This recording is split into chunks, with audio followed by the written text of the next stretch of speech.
Y ya estamos grabando en el podcast de Nano Guerra García, mentira, con Alberto Vergara, volviendo al podcast de Jaime Ferraro. Bueno, volviendo yo, Alberto, por primera vez acá visitándonos. Lamentablemente he tenido que grabar podcast desde acá para los que puedan ver. Estoy en Máncora, no por propia voluntad, sino que tengo show en Piura y mi novia me ha obligado a venir a la playa. Así que muchas gracias, Alberto, por hacerte este rato para conversar. Estaba leyendo tu nuevo libro, La condena de la libertad.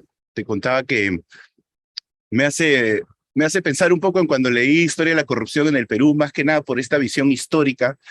Me parece súper chévere que empecemos a mirar el Perú desde más lejos, ¿no? Y no solo desde el día a día, porque creo que a veces existe cierta idealización del pasado, ¿no? O sea, desde el otro día Castillo que hablaba de que en la época de los incas no se preocupaba la gente por la urea, ¿no? Y de alguna manera hablamos mucho del Perú como siempre está esta pregunta en el aire de cuándo se jodió, ¿no? De en qué momento nos corrompimos, como si hubiésemos sido, pues, mandados a la tierra por Dios como un país puro que en algún momento se desvió por culpa de alguien, ¿no? Este, y me parece chévere que esta publicación le dé también esa visión y esa visión histórica, pues, ¿no? Así que, bueno, acá este libro, escrito también por Alberto y por Charles Walker, Natalia Sobrevilla, José Luis Renique, Pablo Adrinot, Eduardo Darjant y Cynthia McClintock. Lo recomiendo mucho, ya lo voy a llevar a mi otro podcast para hablar un poco más yo por mi cuenta de eso. Pero nada, gracias Alberto por estar acá. Eh, Mira, ahí No, contabas un poco la historia de Tupac Amaru, perdóname que te interrumpa la última, me he hecho acordar de cómo Tupac Amaru era un noble que por su pasado, por su ascendencia inca, decide tomar el nombre de Tupac Amaru, ¿no? Yo hace poco he descubierto que soy descendiente de Huayna Cápac, así que creo que ya estamos en tiempo de que yo pudiera asumir el rol de Tupac Amaru tercero. sí, no, mira, gracias a ti por la invitación. Y nada, me alegro que te guste el, este, el libro y que sea útil. Creo que es el objetivo de todos quienes. Es un proyecto colectivo en realidad. Yo soy coeditor con Drinot, pero es un libro que fuimos craneando entre todos durante varios años. En realidad nos juntábamos, presentábamos nuevas versiones. Como habrás visto, los capítulos son largos. Mm. En estricto, algunos podrían ser libros cortos ya en realidad. Eh, y, y nada, creo que es un esfuerzo de tratar de, como decías, darle a la ciudadanía elementos para pensar, ¿no? En el sentido de que, digamos, lo que estamos viviendo no comenzó ayer, no comenzó con Castillo, no comenzó con Fujimori, es una suma de continuidades, de rupturas que van construyendo el país que tenemos hoy y que tenemos que eso, ¿no? Mirarlo con un poquito de distancia temporal y analítica, y así que ese es un poco lo que se proponía en el libro. Qué chévere, mira, tengo unas cuantas reflexiones, he estado pensando, ya como tú eres, no sé si la gente lo sabe, pero tú eres en el Perú el presidente del club de fans de Leonard Cohen, ¿no? Hasta donde Pensé tengo entendido. pensé que el de Dylan, ¿no? El de Dylan, yo soy presidente del club de fans de Bob Dylan en el Perú. Pero bueno, mira, justamente esta pregunta que tengo habla de los dos. Y venía pensando mientras leía tu libro en los últimos días, ¿no? Y pensaba que tú eres muy fan de Leonard Cohen, yo también soy fan de Leonard Cohen, y también soy muy fan de Bob Dylan, como tú. Y yo siento que Bob Dylan, por ejemplo, es un poeta que tuvo como esperanza, ¿no? Y se fue como decepcionando con el mundo mientras iba creciendo, porque al comienzo sí tenía estas canciones que evocaban revolución y futuro, y ahora ves a Bob Dylan y claramente se ve que todas esas expectativas no se cumplieron, ¿no? Eh, y Leonard Cohen, en cambio, siempre pareció saber que el mundo era un lugar triste y oscuro, pero con halos de luz en los que uno pudiera refugiarse, ¿no? Eh, yo siento que pensar el Perú con esperanza hoy parece idealista, ¿no? Y tal vez siempre fue algo idealista. Y capaz al Perú hoy hay que entenderlo no con esperanza, sino como posibilidad. O sea, no ver cómo rescatamos este país, sino primero cómo construimos algo que valga la pena rescatar en el futuro. No sé si se entiende mi pregunta, pero así Sí, lo veo. bueno, tu pregunta tiene dos partes, ¿no? Ujú. La cohenita, la de los eh, judíos de la guitarra, eh, y claro, ¿no? Tiene ese verso, ¿no? Que dice, I'm neither left nor right, I'm staying home tonight, ¿no? Ujú. Realmente su rollo no era un rollo de preocupación social, nunca lo fue, ¿no? Toda Ajá. su posibilidad de salvación siempre es individual, siempre es alrededor de algún tipo de locura romántica o mejor sexual. Eh, el Dylan joven sí tiene pues su salvación, es mucho más comunitaria, ¿no? Pero bueno, eh, o sea, yo creo que lo principal más que, yo creo que el objetivo fundamental del libro, de nosotros, los académicos y en general, creo, de parte de la ciudadanía también tiene que ser comprender, entender qué te está pasando. Es decir, creo que muchas veces la gente te pregunta, y al politólogo pues, nos preguntan todo el tiempo, ya, pero ¿cómo hacemos? ¿Qué cosa hay que hacer? ¿Qué es la reforma que habría que emprender? Y tú dices, lo primero es que no tenemos un diagnóstico claro de qué estamos padeciendo, ¿no? Es difícil hacerte una receta si es que no sabes cuál es qué cosa se te está pudriendo.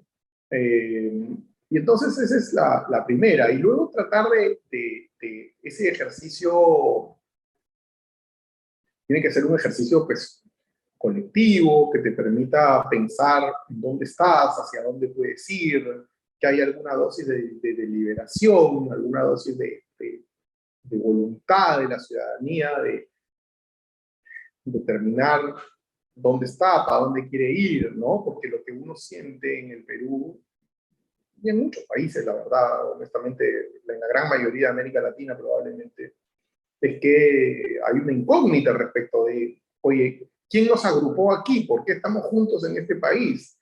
¿Realmente sabemos para dónde vamos? ¿Tenemos un origen común? ¿Somos realmente una comunidad de personas que comparten algo? ¿Somos una ciudadanía en ese sentido o somos una comunidad de gente que no se conoce, que no se ve a los ojos, que se teme, que... eh, ¿no? Entonces, yo creo que eso es lo fundamental. Creo que no sabemos bien para qué estamos juntos, Claro.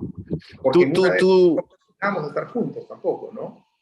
sí, pues tú usas mucho la figura de Sísifo para hablar de este libro, ¿no? Y que he escuchado también que pensaban en algún momento llamarle así, y está la figura de la piedra. Y yo pensaba en la figura de Sísifo hoy en día en el Perú, sería visto como un emprendedor meritorio, ¿no? Que cada mañana se levanta para salir adelante, pero Sísifo tiene un origen, ¿no? O sea, Sísifo no comienza su existencia con la condena de la piedra y la montaña, ¿no? O sea, él Claro. llega ahí, ¿no? Él llega ahí por algo, ¿no? Y nosotros parecemos un Sísifo sin origen, ¿no? O sea, cuando tú dices eso de qué somos al final, para qué estamos, no nos miramos, no nos reconocemos, es como si hubiésemos aparecido de la nada en así, puff, peruanos, ¿no? Como dice este, Luis C.K. cuando habla del origen del huevo y la gallina, que aparece así, puff, una gallina, dice, ¿no? Entonces, es un poco como, a mí me da la impresión de eso, ¿no? Que es como que nos tiraron todos a la misma bolsa. Hay un documental que se llama Identidad, donde sale en un momento Nicolás Yeroy y dice, ¿no? Acá además se juntaron, no solamente es que vinieron españoles, indígenas, y había también los aymaras y los quechos, sino que de España vinieron catalanes, vascos, gallegos, castellanos, ¿no? Y empieza a hacer todo un poco el background de lo que llegó aquí al Perú, cuando nosotros pensamos que hablaríamos pues, de algún tipo de origen, ¿no? Entonces, como tú dices, si no nos encontramos, si no vemos hacia adelante, si no tenemos un camino común, pues ¿cómo mierda vamos a avanzar, ¿no? ¿Hacia dónde? O sea, entonces es como si estuviéramos... Es como cuando te dicen, es como cuando te dicen, es como cuando te hablan del progreso, ¿no? ¿Por qué no Ujú, progresar? O qué sé yo. Pero el progreso supone que el país, de alguna manera, ajá, negociada, tiene alguna idea de qué significa progresar. claro. Es decir, tú solo puedes medir el progreso si tienes alguna idea de qué significa progresar, de hacia dónde está el progreso. Pero yo no Claro. creo que tengamos eso. O sea, a mí me parece que casi que no podemos progresar porque no sabemos qué significa el progreso. Tenemos miradas completamente distintas respecto de qué significa el progreso. Y ya ahora no solo diría distintas, sino Antagónicas. antagónicas, enconadas, ¿no? Un encono Sí, permanente. Entonces, a veces parecemos mucho más una comunidad de enemigos que una comunidad nacional, ¿no? O como decía, ujú, creo que era Ricardo no, Gonzalo Portocarrero, ¿no? Una sociedad de cómplices. claro. Eh, entonces, creo que ese es el punto en este momento particularmente. No creo que eso sea una constante todo el tiempo, pero Ujú, sí hay que reconocer que cada cierto tiempo emerge esta profunda desconfianza de unos contra otros, ¿no? claro. Y que Es hace... interesante. El mundo vive en mucho sectarismo, pues hoy en día, ¿no? Y o sea, es como, no sé si es por las redes o los códigos de comunicación que tenemos hoy en día, pero todo se sectariza muy, muy rápido. Y es interesante porque es como que nosotros no tuviésemos en base a qué agruparnos, más allá que a la pendejada, ¿no? A la supervivencia, así más individualista, ¿no? Porque yo creo que, por ejemplo, no sé, tú lo ves en Estados Unidos, viendo la pandemia, cualquier situación que te saca un poco del libreto hace que la gente vaya a su trinchera, ¿no? Los trampistas se vuelven más trampistas, los antitrampistas son más antitrampistas, los progres son más progres, ¿no? Y acá un poco nos ha pasado lo mismo, pues, pero es como que no tenemos un referente de peruanidad al cual acercarnos, solo tenemos ese conjunto de cosas, como que la izquierda reaccionaria se vuelve más reaccionaria, la derecha reaccionaria pues lo mismo, ¿no?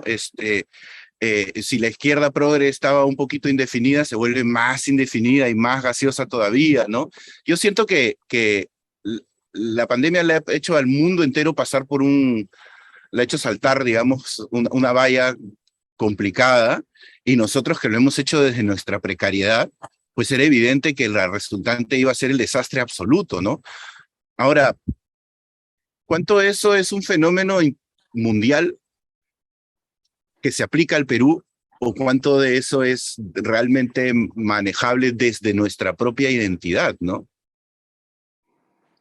Eh, no, yo creo que es un fenómeno global. Fíjate, el último reporte de VIDEM, que es una organización que monitorea democracia en el mundo, que ha salido hace poco, hace 2 semanas, una cosa así, habla de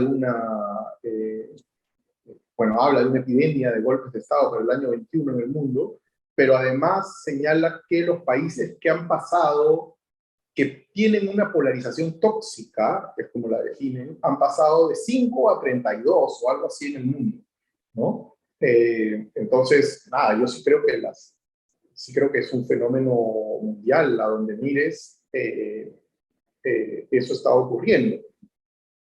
Eh, entonces, más bien diría que en el Perú todavía no nos ha ocurrido con gravedad. Nos está ocurriendo en su forma más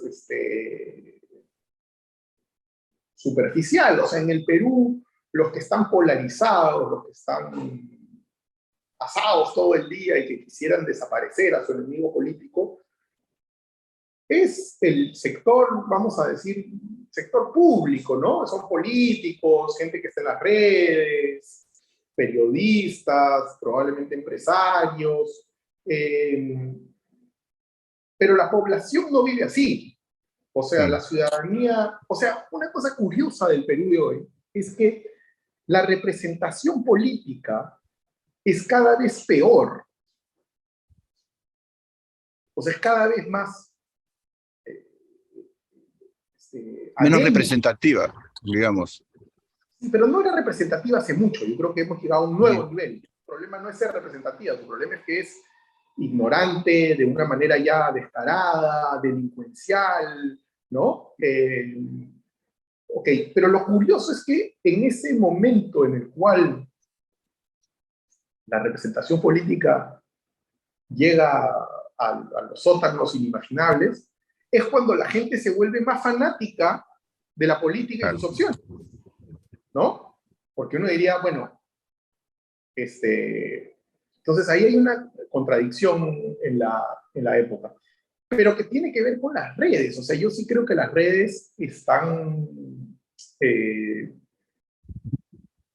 generan, ¿sabes qué le dan? Las redes le dan a mucha gente, las redes utilizadas en su formulación política, desde luego, también está el que baila en TikTok, y, ¿no? Que no tiene esa manifestación, pero brindan un sentido de pertenencia.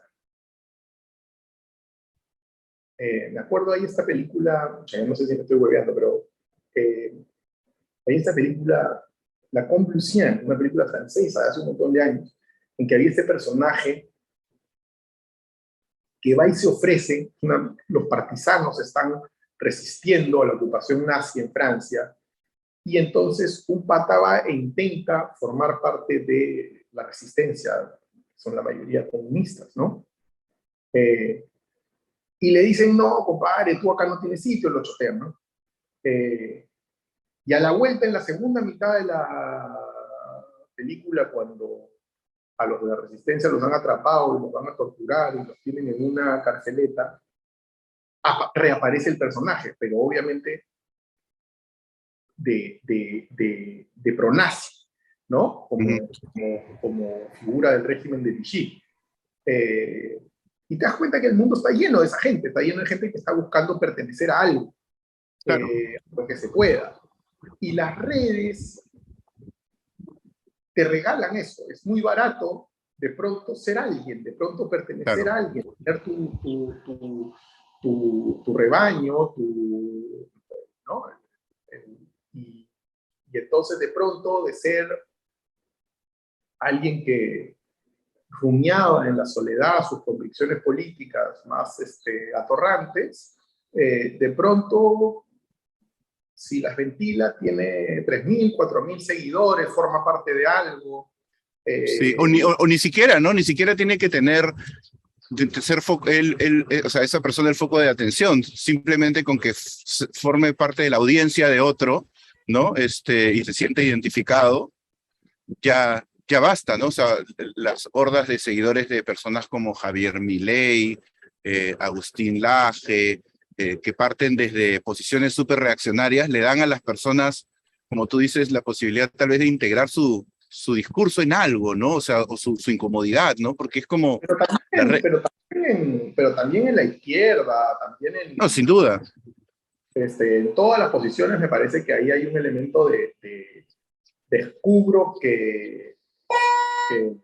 bueno, no sé quién está tocando, pero Dale, tranqui.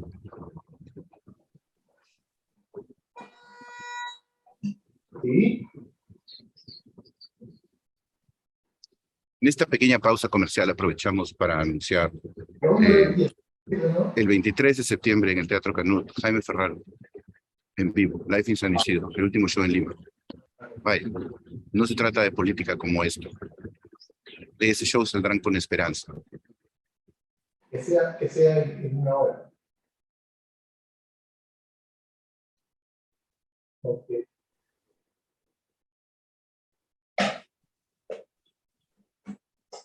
Aunque no lo creas, es alguien, no sé qué, que dice que van a cortar la luz porque tienen que hacer no sé qué refacciones en 15 minutos.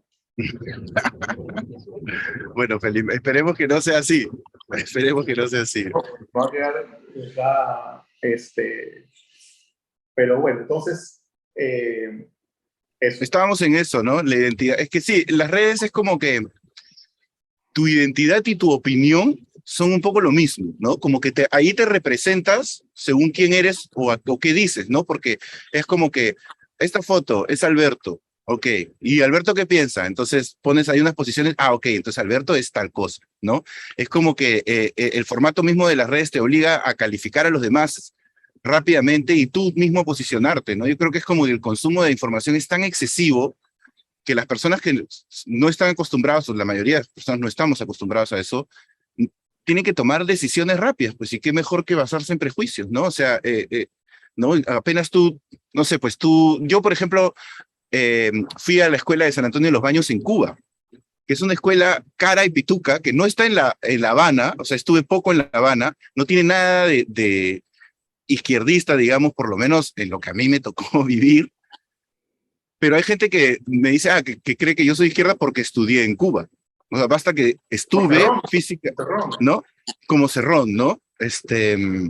Entonces, sí, pues eso de alguna manera facilita le facilita a la gente la posibilidad de sumarse a esto, ¿no? A pertenecer, porque un montón de las personas antes también estaban totalmente desentendidas sobre la política y sobre todo, ¿no? O sea, durante casi todo su día y luego se conectaban con eso con uno u otro programa, en el momento de tomar alguna decisión, en alguna conversación específica, ¿no? Hay una filósofa argentina que se llama Roxana Kramer, que tiene unas posiciones muy interesantes, y ella tiene más de 60 años, pero se mantiene muy vigente y muy conectada a las comunicaciones hoy en día, y ella dice algo que me pareció muy interesante, dice, nunca antes hemos estado tan conscientes de lo que piensa el otro.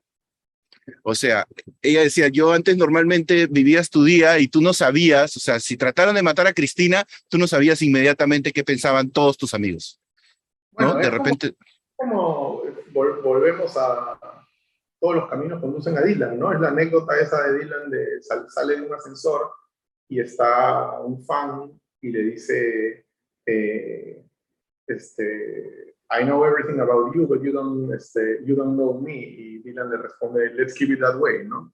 Este, claro. que, eh, claro, yo sí, pues, o sea, en realidad, Es demasiada info, no lo podemos manejar. en estricto no es información, son opiniones y como la nariz cada uno tiene una, ¿no? Sí.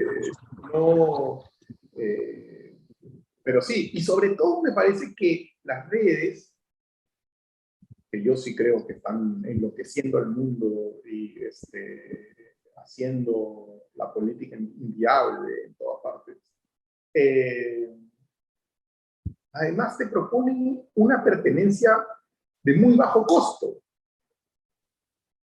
Claro, no Porque te antes, exige. Tú te puedes quedar ahí lo que quieras, ¿no? Y luego cambias de posición si quieres. porque antes tú tenías que, no sé, para militar en un partido, en una organización, tenías que ir al local, tenías que ir en la tarde a hacer los afiches, a las conferencias, a caminar por el país, por el barrio, en fin. Hoy día es el clicktivismo, ¿no? El activismo del Ujú. click. Eh, Muchas veces, en realidad, tu pertenencia y tu militancia queda determinada por ciertas palabras que uses, ¿no? O sea, dices palabras que te sindican como ya miembro de alguna de las cofradías que pululan en Twitter, eh, y que además están gradualmente cada vez más definidas por el repudio a alguien, ¿no? No basta no basta con la afirmación tiene que venir con el repudio a alguien, ¿no? Entonces tienes toda esta gente que se despierta cada día pensando, a ver, ¿a quién incendiaré hoy? ¿No? ¿Quién se despiertan y piensan, a ver, ¿quién va hoy mancillar alguno de mis principios más queridos y voy a tratar de montarle un shitstorm en el día, ¿no? O sea, y de todos lados, ¿no? Es como unos patrullas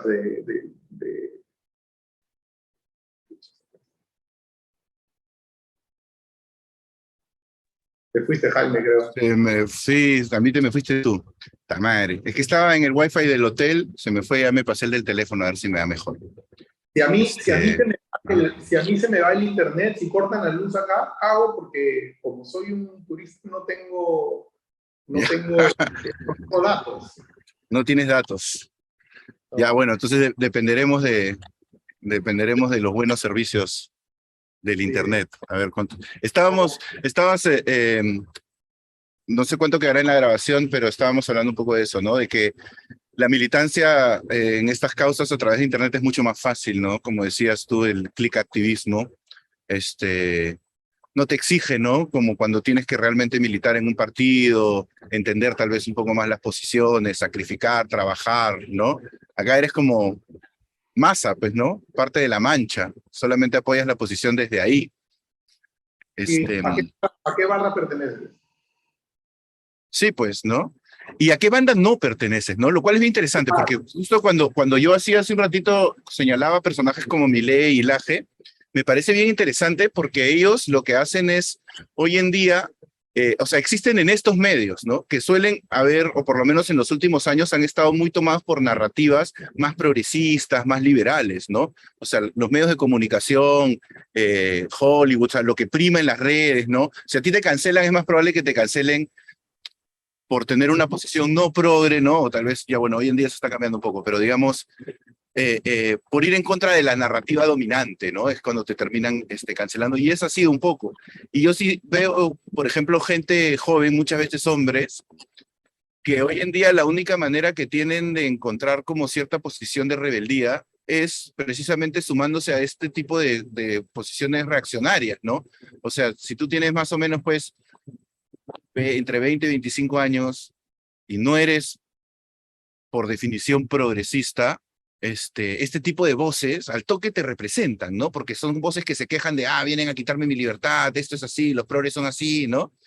Este, y es gracioso porque llega, o sea, encontrarte gente que habla de buscar el desarrollo, pero desde una posición reaccionaria, ¿no? O sea, no quieren avanzar, quieren solamente como cambiar ese avance y ya construyen su identidad, como te digo, no en pos de, sino en contra de, ¿no? Entonces eso te habla también de pues simplemente una necesidad de sentirse acogido, representado, ¿no? Em, yo siento que hoy día, por ejemplo, en el gobierno hay un montón, cuando salen esta gente, sea del lado que sea, y dice, esto le jode a los caviares, ¿no?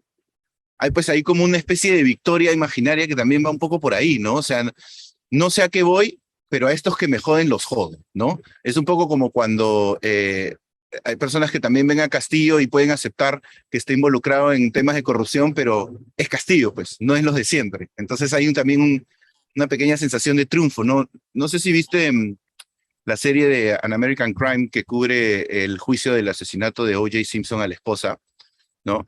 Hay un momento en donde toda la comunidad afroamericana pues apoya a O.J. y quiere que O.J. salga libre, ¿no? A pesar de que todo el mundo sabe que es culpable. Y hay un momento que hay un tipo que dice, pero mira, los ricos blancos toda la vida han cometido crímenes y se han salido con la suya. Ahora nos toca a nosotros, ¿no? Porque además no es cualquiera, es un hombre afroamericano rico, exitoso, ¿no? Como Castillo, que es presidente, ¿no? No es cualquier pendejo el que se está saliendo con la suya, ¿no? Claro, es que Entonces, no, es como lo que, por ejemplo, el sistema de esclavitud en Brasil, ¿no? Era tan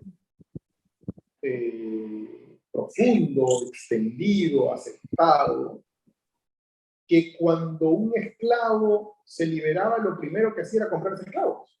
claro, claro. Que era Bueno, la manera de demostrar que ya no eras esclavo era teniendo esclavos. claro, es la única forma que conoces de tomar control sobre la situación que te oprime, es siendo el opresor, ¿no? Es como el hijo del padre abusador, ¿no? Que luego también le pega a sus hijos, porque es la única manera que sabe manejar esa situación, es la única que conoce, ¿no? Es la condena, bueno, no sé, es como al tener libertad, ¿qué haces con ella, no? Si es que existe tal cosa. Em, tenía una consulta en particular, porque estaba acordándome un poco de artículos y entrevistas tuyas antes de las elecciones.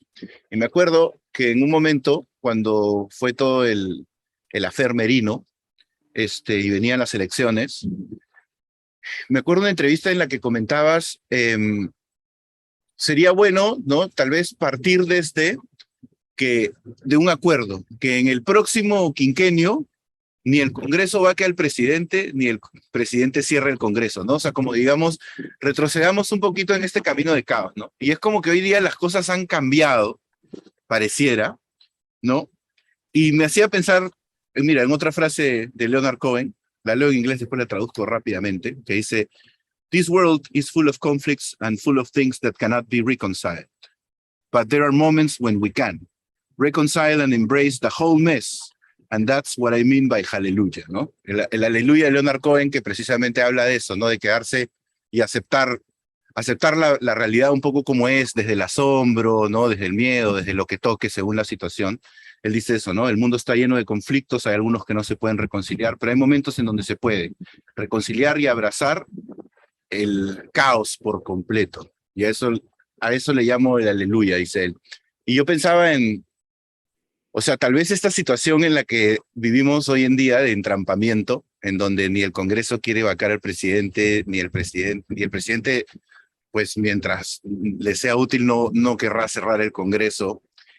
Esa como incertidumbre constante que nos confronta contra nuestra precariedad política y social, nos tiene como atrapados, pero tal vez el no buscar una salida, el no escapar de ahí, sea lo que necesitamos para realmente sacar conclusiones de esta situación, ¿no? No sé cómo lo ves tú, o sea, antes era visto como lo planteabas como un ideal, ¿no?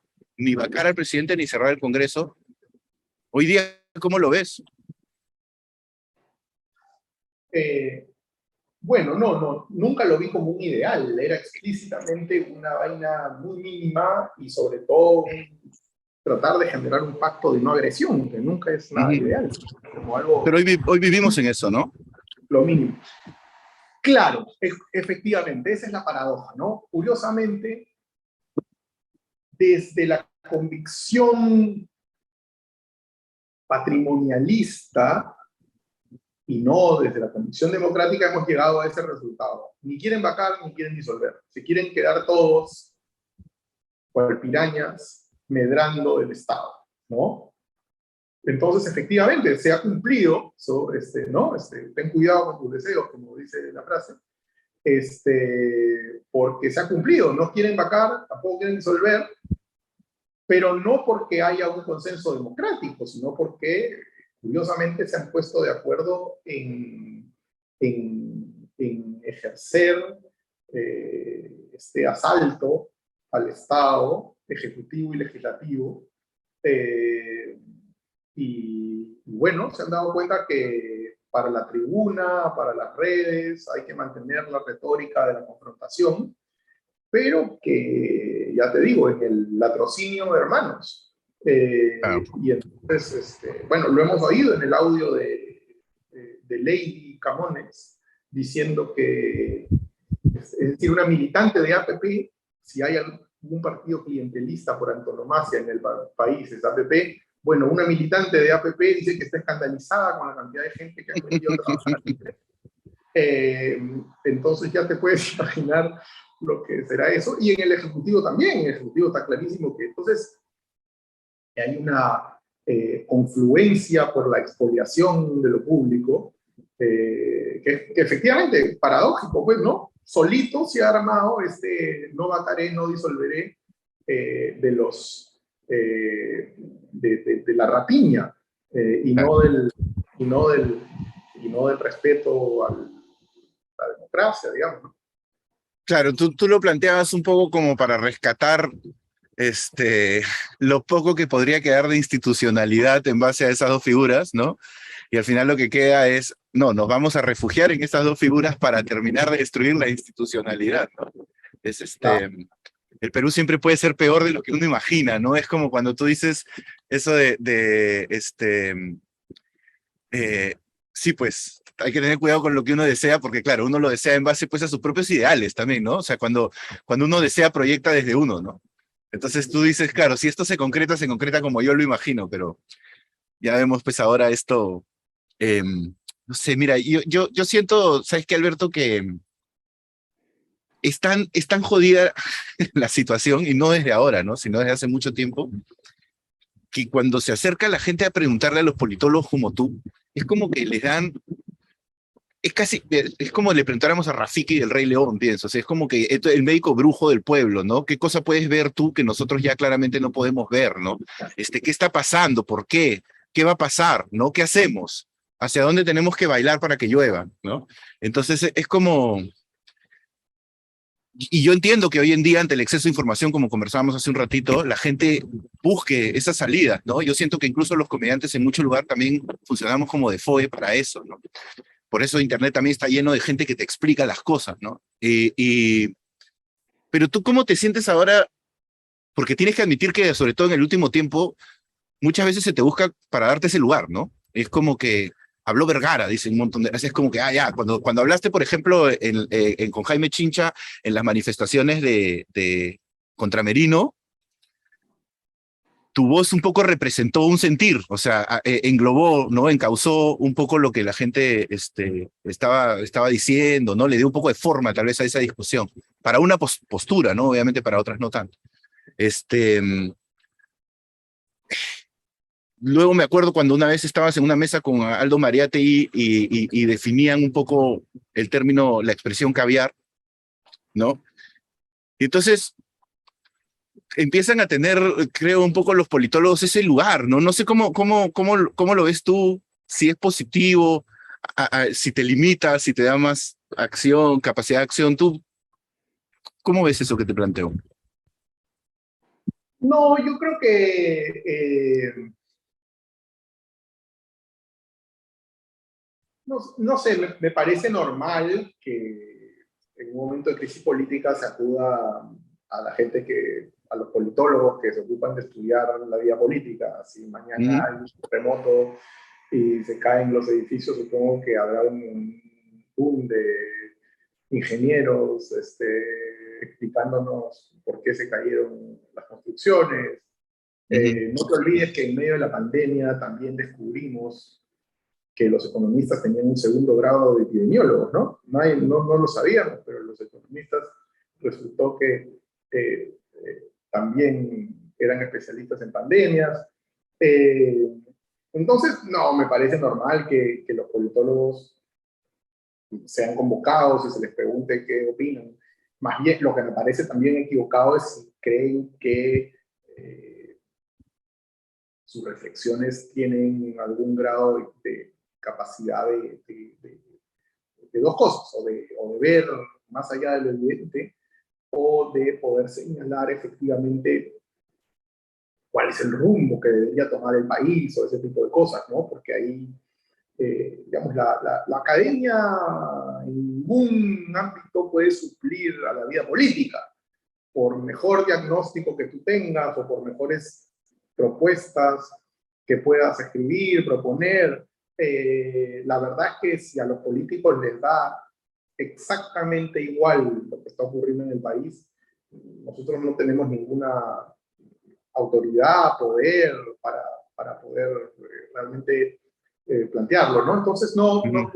creo que es una equivocación si es que alguien cree que la opinión de un politólogo puede ir.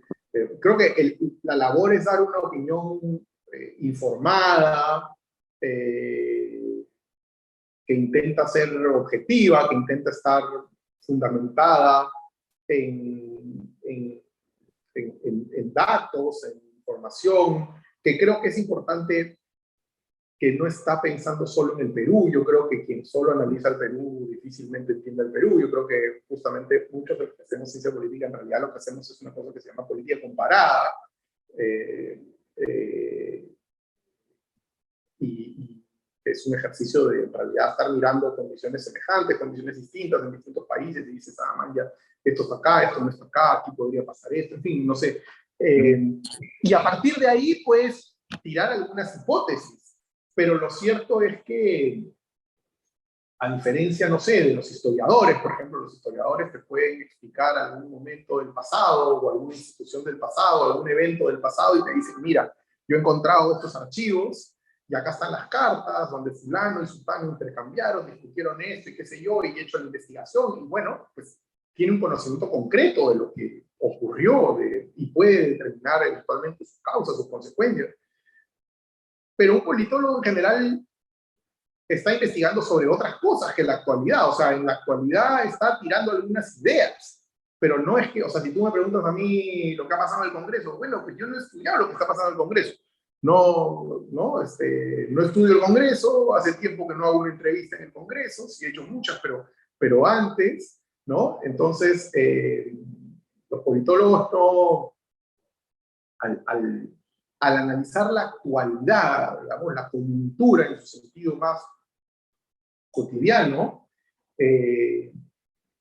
no están repitiendo, mencionando, divulgando Claro. cosas que han encontrado en alguna investigación reciente, sino que están mirando, ¿no? Con algunas herramientas, algunas ideas, pero entonces, sí, no, está lejos de poder ser un... Ahora, sí creo que hay momentos en los cuales la gente valora algún tipo de convicción democrática que es útil a un momento particularmente crítico. Y que eso no es un politólogo necesariamente quien tiene que hacerlo. Claro. Puede ser un cantante, puede ser un novelista, puede ser un actor, puede ser alguien que en un momento particular, sea porque lo buscó, sea por la casualidad, termina teniendo ese papel en un momento. Claro. ¿No? Pero no tiene que ver con la... Sí, es que es tal vez como que la gente buscara dentro del discurso elaborado algo que puedan aterrizar a lo práctico para utilizar, ¿no? Y ustedes muchas veces, que es lo que se hace mucho con la academia, erróneamente, ¿no? O sea, pero digamos es como de todo lo que se puede conversar, a ver qué saco como para poder explotarlo, ¿no? Yo siento que a veces ese es el problema, que se trata de reducir casi toda, lo enormemente compleja que es toda nuestra realidad a algo simple, ¿no? Y eso es un poco lo que esperan que des, como una fórmula, como si fueses un coach, ¿no? Como hablábamos hace un rato. Que puedas, sí, que me ha dicho que pueda tuitear. Algo así, ¿no? Que precisamente que puedas poner en 2, 3 líneas, ¿no? Yo la otra vez hablaba, por ejemplo, ahora que hablaba sobre la política comparativa, es difícil, pues, que la gente, cuando consume esa información, realmente trate de asimilarla y de entenderla desde la incertidumbre, que es un poco lo que siempre termina siendo como resultante, ¿no? Que es como decía la otra vez mi amigo Juan Luis Nuyen, como dice un politólogo, la respuesta que un politólogo te va a dar al final es, veremos, ¿no? Y eso implica incertidumbre, ¿no? Y la otra vez hablaba con un tío, por ejemplo, fan de Trump, y me habló... Más en un país en el cual no hay nada estructurado. Exacto. O sea, no sé, si tú, o sea, aquí, ¿dónde están las rocas que te permiten decir, ah, mira, esto no se va a mover, esto no se va a mover, y entonces a partir de ahí puedo comenzar a pensar el futuro, en la medida en que hay cosas más o menos aceptadas. Pero en un país donde nada está estructurado, no puedes tener especificaciones estructurales. Aquí es un mercado persa, un casino, cual van ocurriendo distintas cosas, ¿no? Es decir, fíjate, no sé, los cancilleres que ha habido en el Perú, no sé, ¿ya han puesto un nuevo canciller? No sé. Creo que no. O sea, has tenido primero un pata bien de izquierda, ¿no? Luego tuviste a... ¿quién fue el otro? A Maurtua, que era Claro, el Murtua, como le decía Guido Bellido. Un toledista, un toledista, funcionario, ni fu ni fa, en fin. Luego viene un caviar, tipo Landa, luego viene un tipo claramente reaccionario de la derecha. Entonces, en un año has tenido todas las vertientes políticas posibles ahí, y eso no responde a ningún plan, responde a que Castillo no debe comprender ni qué cosa es la política exterior, o sea, no. Entonces le soplan, no, tiene que ser el señor Béjar, no, ahora tiene que ser el qué, va poniendo uno, el otro. Entonces, no, tienes que asumir que hay un grado de chambonería, que es la versión práctica de la incertidumbre, y que por lo tanto no te puedes poner a hacer grandes predicciones o análisis muy sesudos. O sea, mañana sale un audio, un video de no sé qué y se cae todo, mañana hay una amante despechada, va y busca al medio y le da la foto en que no sé quién. Entonces estamos en el mundo de la micropolítica en su versión más realmente banal, frívola. No, no, pues, o sea, de hecho yo muchas veces he escrito esa vaina y sigue ocurriendo, ¿no? A veces los politólogos y los analistas políticos te narran esta vaina que se parece a la Copa Perú, ¿no? Como si fuera la Champions, Sí, yo he usado esa ¿no? misma figura varias veces también. Es que, claro, tal cual. Y es como, Dicen, te es una dicen realidad que no es, ¿no? el liberalismo, porque en realidad hay una corriente conservadora, y entonces dices, es como que es como un partido en un terral, ¿no? Se arma una pelotera en el área chica, hay un pata que la ha metido con la canilla, y te dicen, y te lo narran como si fuera realmente, se armó un jugador, le habían tocado 20 veces, le Claro, estás pegó. analizando táctica. No, claro, es lo que yo digo, no es como que en la cancha es de tierra y tú estás diciendo, no, lo que pasa es que tenemos que tener mejores centros formativos de rehabilitación para los futbolistas, trabajar en divisiones menores, y es como, no hay ni pasto en la cancha. Exacto, exacto. ¿De qué me No, estás esto no hablando? es, claro, esto no es fútbol. ¿De qué me estás hablando? Hace 2 años sabías quién era Lady Camones. Imagínate, hace 2 años Y sabíamos quién era Richard Swing. y es la presidenta del Congreso. ¿Y tú Claro, crees que dentro de 5 años te diré el nombre del canciller Rodríguez? Y me dirás, ¿quién? ¿No? O sea, claro. esto es realmente una cosa en la cual aves de paso Lo cual ínfima. además, lo cual además le permite a ellos reinventarse una y otra vez y reciclarse, ¿no? A ese tipo de personajes, porque también la gente, o sea, los olvida rápidamente, ¿no? O sea, tienes a Chejade ahorita postulando a la alcaldía de Lima, ¿no? O sea, ese tipo de cosas, y yo te contaba ya con.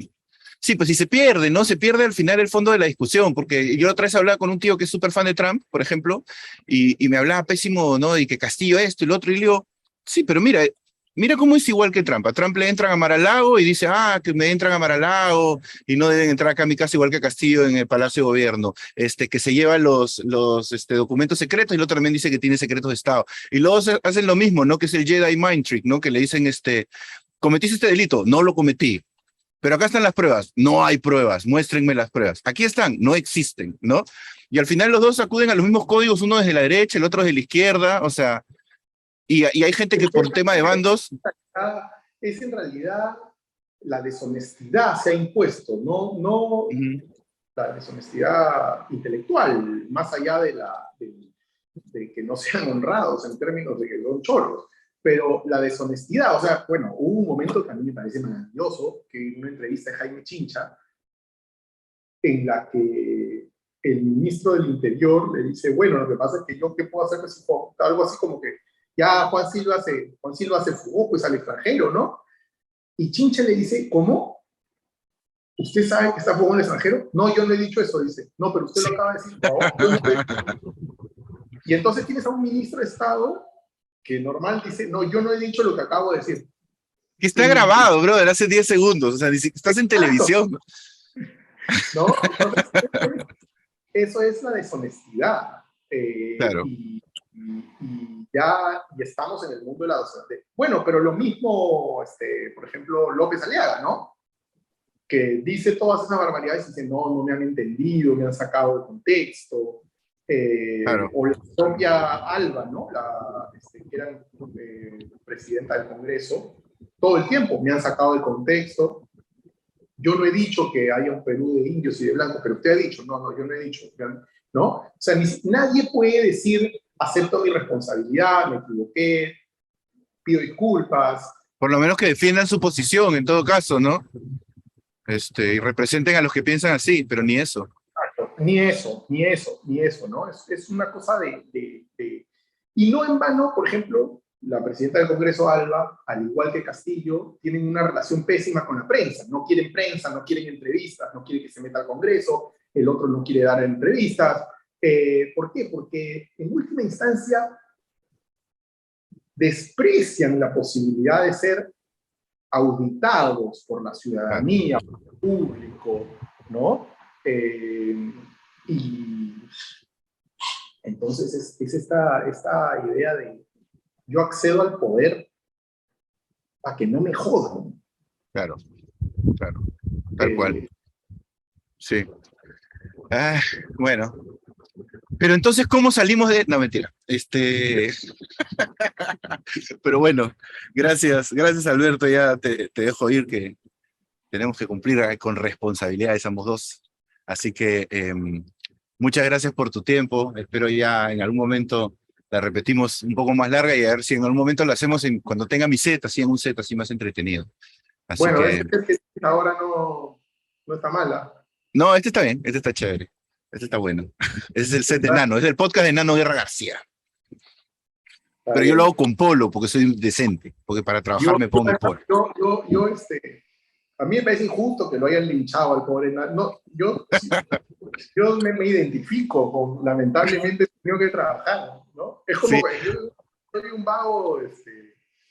vago serio, entonces es como cuando Castillo dijo lo de que la hambruna solo iba a ser para los... Sí, para los flojos. Yo lo dije en un show y la gente no entendía. Yo decía, bro, yo debo ser flojazo porque tengo hambruna todo el tiempo. No, pero yo más bien cuando él dijo eso, me dio un respingo, me dio miedo. Dije, sí, pero bueno. ¿Por qué se meten con nosotros? Ya. Sí. Bueno, muchas gracias. Voy a... Por la invitación. A ti. Y bueno, gentes, compren el libro. Voy a cortar. Y también el de la gaviota, aunque hayas escrito un libro sobre una gaviota y yo, que soy fóbico de los pájaros, te lo perdono igual. También un libro infantil. Sí, es un libro infantil. Ese, por ejemplo, tal vez lo puedan entender mucho más personas. Que ahí tal vez encuentren más soluciones para la crisis política. Que salgan votando ellos. Sí, claro, algo más esperanzador y abstracto. Y ya, pues volaré como la gaviota. Bueno, hermano, muchas gracias por tu tiempo. Te mando un abrazo. Voy a parar acá la grabación.